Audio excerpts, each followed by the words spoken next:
Gospel according to St. Luke, the 20th chapter.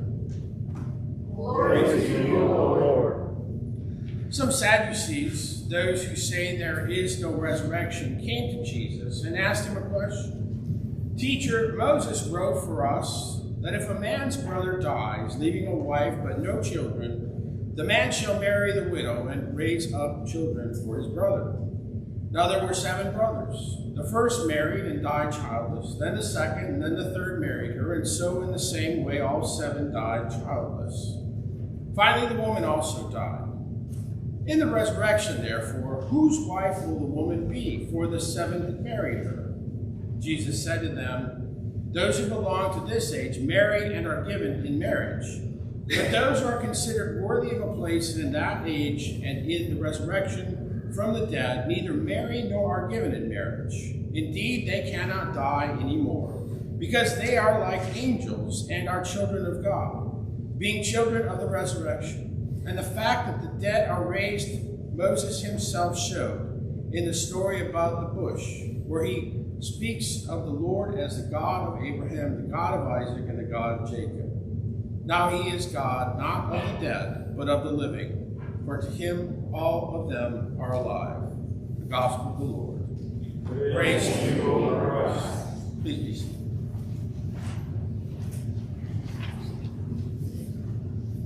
Grace, peace, and love to you from God the Father, the Son, and the Holy Spirit. Amen.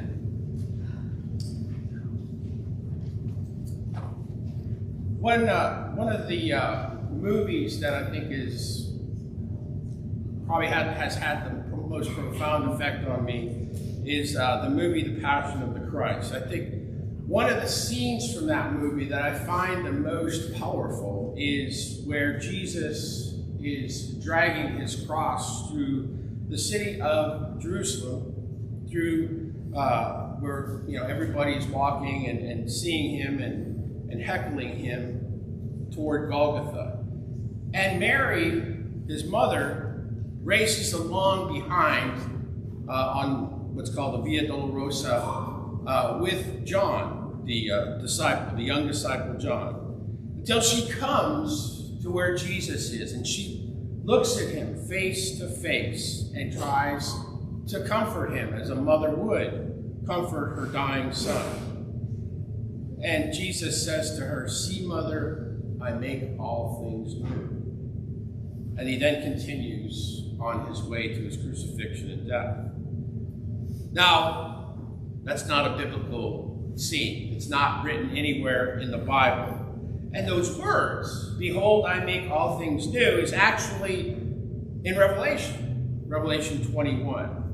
But I think that scene captures exactly what Jesus is accomplishing for us through his suffering and death on the cross. In going to the cross, Jesus is making all things new. For us who are alive, it means that we are justified before God. For those who are dead, those who have gone on to the church triumphant, they are with God. And as we move through today's gospel, this is the one way, I think, of thinking about what Jesus is doing. As he encounters the Sadducees, who are doing their best to, I think, not just challenge him, but also kind of make fun of him just a little bit. Because, of course, they don't believe in the resurrection, but Jesus obviously knows that there is a resurrection. And they try and make Jesus out to be this kind of third-rate preacher from out in the boonies, who's come to town. And that's kind of the way that the Sadducees view Jesus. Now, before we actually get into today's lesson of the Sadducees questioning Jesus, I want to take a few steps back and gain a little perspective on where the context, really, of this gospel for today. First off, remember that Luke, we think, is largely written toward a Jewish audience. And how do we know that? Well, for one thing, Luke includes a lot of details in his gospel that only Jewish people would know, or people who are familiar with the Jewish tradition. and what they would associate with the Messiah. For example, Luke includes Jesus' birth narrative. And of course, Jesus was born, according to Luke, in Bethlehem, David's city. So that's part of what was predicted. And Luke's Jewish audience knows that the Messiah would come, of course, from this Davidic lineage. And Luke also takes us through the first few days of Jesus' life. And of course, on the 8th day, he is taken to the temple, he's presented in the temple, and is circumcised there, like every Jew would be in that location at that time. And finally, Luke goes through Jesus' lineage, his genealogy, which ties him back not just to King David, but goes all the way back to Abraham, Isaac, and Jacob, even all the way back to Adam. So clearly, Luke is trying to gain the attention of a Jewish audience here, because of course all that would mean a lot to them. They would understand, they would be familiar with who Jesus is based on all these things that Luke is talking about him. So why is all that important? Well, I think one of the key messages that Luke is trying to get across to his largely Jewish audience is that God is the God of the Jews, yes, but also the God of everyone and everywhere. So Luke talks about Jesus' interactions with the second-rate Jewish Samaritans. They were not full Jews. They were the ones that kind of believed, and you didn't have to be at the temple, at the Jew temple in Jerusalem. So they were kind of considered second-class Jews by the real Jews. And even more shocking of Jesus was that he hung around with Gentiles too. And worst was the centurion of the hated Roman army. They're the people that kept them under Roman law, under Rome, the foot of Rome. Jesus even dealt with them. Now the challenge I think Luke faced in writing his gospel is that he wanted the Jews to understand that God is the God of all people. And Jesus, the Messiah, came for everyone.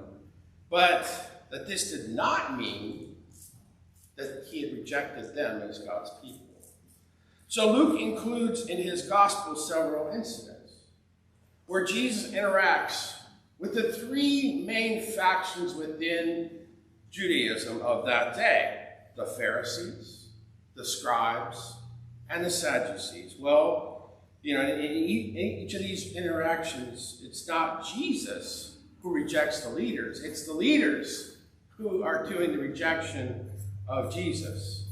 So far,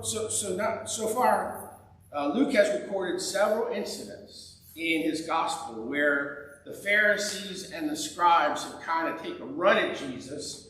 They've approached him, challenged his authority, questioned his true identity, and they've asked him questions that were kind of meant to set a trap for Jesus. Well, today, it's the Sadducees' turn. A couple weeks ago, I don't know if any of you saw it, but the current governor of Florida, Ron DeSantis, had a debate with his opponent, Charlie Crist. And I think it's their only scheduled debate. There was a moment during the debate that made the national news. I don't know if any of you caught it. And it's no secret that Ron DeSantis has kind of his eyes on higher office, potentially president. And this was something that Charlie Crist wanted to capitalize on during the debate. So he alleges that that Ron DeSantis sees the governorship of Florida as just a stepping stone to the presidency. And he won't, because of that, he won't, of course, give his full attention to being the governor of Florida as he makes his presidential run. So at one point during the debate, Chris turns to DeSantis and asks his intent. Said, come clean with the people of Florida. Tell the people of Florida, if you get elected as governor, that you will serve the full 4-year term. And it was the oddest thing because it looked like DeSantis was completely unprepared for that. Even though you'd think, yeah, that would probably come up. So he, for several seconds, just kind of stared into the camera and said nothing. I mean, he had a kind of a blank look on his face and just said nothing. And then finally, I kind of came back to him, and he broke his silence by saying that while Chris might have his focus on Joe Biden in the 2024 election, Chris was the only worn-out old donkey that DeSantis was looking to put out to pasture. And of course, it was, this exchange between politicians where, tit for tat kind of thing, where they were just trying to get back at each other in a pretty hot election race. Well, I think something of that kind is what's going on in today's gospel. Earlier in the Gospel of Luke, both the Pharisees and the scribes had challenged Jesus, had tried to trip him up, had tried to entrap him, had tried to make him look like a fool, as people do in debates. Well, now it's the Sadducees' turn, of course, and right up front, Luke tells us, kind of sets it up for us. He says, the Sadducees are known for not believing in the afterlife. They don't believe in the resurrection. And so they pose this question to Jesus. Suppose that a woman and man marry and they have no children and the man dies. And according to Moses, of course, the dead man's husband, or the dead man's brother, steps up and should marry the woman. And that happens all 7 times, 7 brothers. All 7 brothers die, and then, of course, the woman dies. So who is the the woman's husband in the afterlife? And I was thinking, you probably by the time it gets to be the 6th or 7th brother, they're a little hesitant to take her as a wife, right? She is a magnet for the Grim Reaper. But back to the Sadducees' question. So let's say all these brothers marry the woman, and they don't have any children. She outlives them all, and here's the question: who's the woman's husband in the afterlife?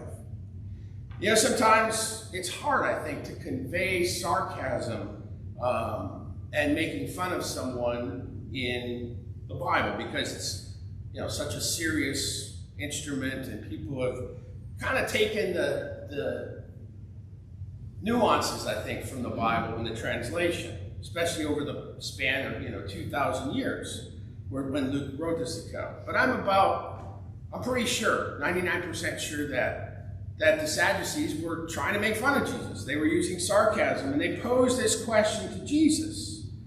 Remember the very first thing Luke tells us about the Sadducees. They don't believe in the resurrection. If there is no resurrection, then the question becomes absurd, right? Because they don't believe in the resurrection, so they're asking this question about the resurrection. There is no afterlife, the question is irrelevant. And that is what makes me think the Sadducees are being sarcastic here. They're poking fun at what they consider a ridiculous notion of the resurrection. So this incident kind of brought to mind the debate between DeSantis and Chris. But where DeSantis joined in, he kind of tried to one-up by embarrassing Chris back. Jesus looks past what the Sadducees are doing to him. He looks past the fact that they're making fun of him, trying to belittle him. And instead of responding in kind by belittling the Sadducees or making fun of them, Jesus treats the question that the Sadducees posed as a teachable moment. And he actually engages their question. And so instead of taking offense at the sarcasm of the Sadducees, instead of going on the attack against them, Jesus patiently explains what the afterlife is going to look like, what the resurrection will be like. And he tells them that there will no longer be a need for marriage. Instead offers a whole new paradigm in which to operate. Now, you take a moment here and remember way back to when I started the sermon, talked about Jesus making all things new. Well, here we go. In this interaction with the Sadducees, Jesus is giving a preview, a peek into the afterlife, into the resurrection. And he's saying that the resurrection is a completely new reality. And we are completely ignorant of it, in which people no longer marry or are given in marriage. So in the current world, marriage functions, to perpetuate life by producing offspring, building a bond between a husband and wife. But in the age to come, in the resurrection, there's no more death, no more decay. And we will know everyone perfectly. So there will be no necessity for marriage. And I think Jesus is suggesting something else here as well. And that is that the relationship that a husband and wife have, as close as that may be, that level of openness and love and caring, that in the resurrection, all relationships will be at that level. In other words, in the resurrection, there will be no need for distinctions that we make in this world. This is my wife, this is my son, my daughter, my brother, my sister, my father, mother. Because we will all be related and know each other intimately. Because in the resurrection, everyone will be as close to me as if they were my family in this life, maybe closer. As a matter of fact, in the resurrection, even my enemies will be closer to me than my relatives in this life. That's a scary thought. So Jesus is making all things new by giving us a new understanding of the life to come. And he's shown us that in the resurrection, the distinctions that we make in this life will not necessarily apply, probably won't apply in the next. That a component of this making all things new will be perfection of the relationships that we carry on. And that we will love and care for one another and for all people, even our enemies, in a perfect way. I think another important thing to note here is that in the afterlife, we will be resurrected beings. What does that mean? Well, I think we've been sold a bill of goods and a lot of bad theology, and I've especially heard it at funerals. When Grandpa Smith dies, often the mourners, or even the pastor in a lot of cases, will talk about him as if, he were there in spirit, looking down lovingly on his family, gathered together at the funeral. I think if you read the Bible closely, that's wrong. The Bible, I think, is pretty clear that it is the resurrection of body and soul. This whole idea of a disembodied soul is a philosophical construct that comes much later. It's not biblical. Plato actually is the one who's given credit for coming up with it. And we have as a society, have sort of taken that on. But a biblical resurrection has a very specific understanding of both body and soul. And Jesus' appearance after his resurrection kind of bears that out. He appears to the disciples and to Mary at the empty tomb and the road to Emmaus, to the two people walking along. And it is, in all those instances, Jesus had a body and he ate with them. So we don't know what that body looked like necessarily, but we believe that he had a body. So again, in going to the cross, Jesus is making all things new. He is a trailblazer through life into death and into life in the resurrection. And this is what Paul talks about, I think, in the letter to the Corinthians, chapter 15, where he talks about Jesus as the first fruits of the resurrection. We'll have to have new life in him in the resurrection. So what does all this mean? What is the good news for today? I think I needed to sum it up, if I had to sum it up in one thought, it's that Jesus offers us new hope. And I don't mean hope as in, I hope I win the lottery. Did anybody in here win? But hope as in something known but yet unseen. Jesus has given us hope that in the resurrection we will follow where Christ has led, that there will be no more distinction, there will be no divisions, but that we will be in perfect relationship with God and with one another, and it will be wonderful. And we'll have communion even with our enemies. And that's the good news. But it may also be a challenge for us, issued in today's gospel. Look at what Jesus does with his interactions with the Sadducees, who come at him very sarcastically, kind of on the attack. And, they have no hope. I'm not sure how people live like that. They have no hope. There's no resurrection, so once you die, that's it. Remember, they don't believe in that stuff. So they attack Jesus. But what does Jesus do? He doesn't ignore them. He doesn't dismiss them. He doesn't attack them back, but he patiently hears them out. I think he maybe feels sorry for them, gives them, and turns around and gives them hope, making all things new, offering them new life, and more importantly, new hope. And in the end, he wins them over. Because those same Sadducees who came to Jesus, making fun of him, now say, "Teacher, you've spoken well." This is our God, the God who makes all things new, the God who takes our life as tattered, as messy, and as sinful and sullied as we have made them, and he makes them new, and makes us a new creation, both now and into the afterlife.